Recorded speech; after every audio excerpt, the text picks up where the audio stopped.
experience of, getting close to strike action, to unions. I've been a member of the union before and benefited from union work, but I've never really sort of stood at the front line, and you've inspired me so much. I didn't grow up in a kind of a union-based family.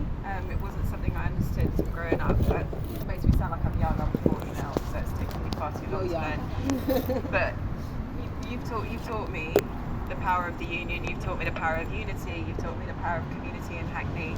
These are all things I knew were important before, but until you actually come out on the picket line, until you stand with people. And the thing that inspired me most about you all was that you just didn't stop. I think as somebody who, when there's something deeply passionate inside you, I don't stop. But when you're someone who doesn't stop, you burn out.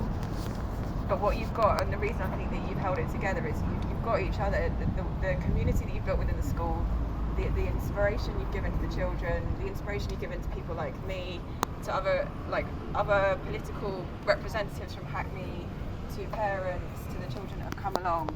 I know it's absolutely heartbreaking for St Dominic's, but St Dominic's is a building of bricks.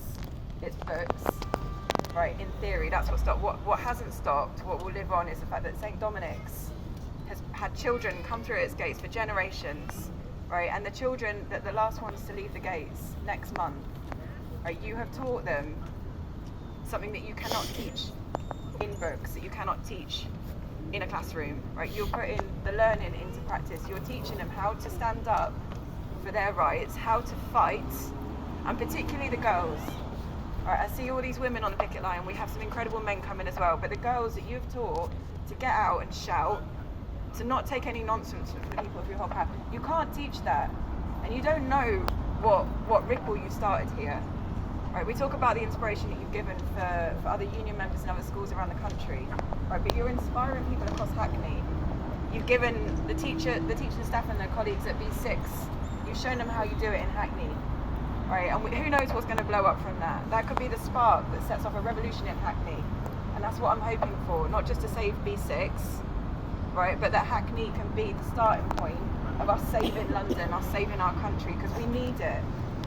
Okay, so please don't feel like, and I said this before, please don't feel like you've lost this battle, because it's, yes, the school's closing and it's absolutely heartbreaking, and I can't imagine what you're going through, right? But this is so much bigger than the building and the bricks, and the children that have left, and the colleagues you work with, and the community that you're in. That's going to last for generations, okay? So as much as possible, keep going, right? But demand other people around you. We shouldn't just hand out flyers and send messages. We need to demand that people come here. We need to demand that people go to B6 next week. And we need to demand that people get involved in politics. People who might not have thought about it before. They're going to be the decision makers next year. Okay, so I just want to thank you again. I've brought nothing to this other than, getting out in the sunshine. It's nice, right? But what you've given to me, the education you've given me over the past year, the inspiration you've given to me and hundreds and thousands of other people, that doesn't end next month. Okay, so you should be so proud of yourself, but please rest as well, all right? So thank you so much. Thank you, Laura. Vote for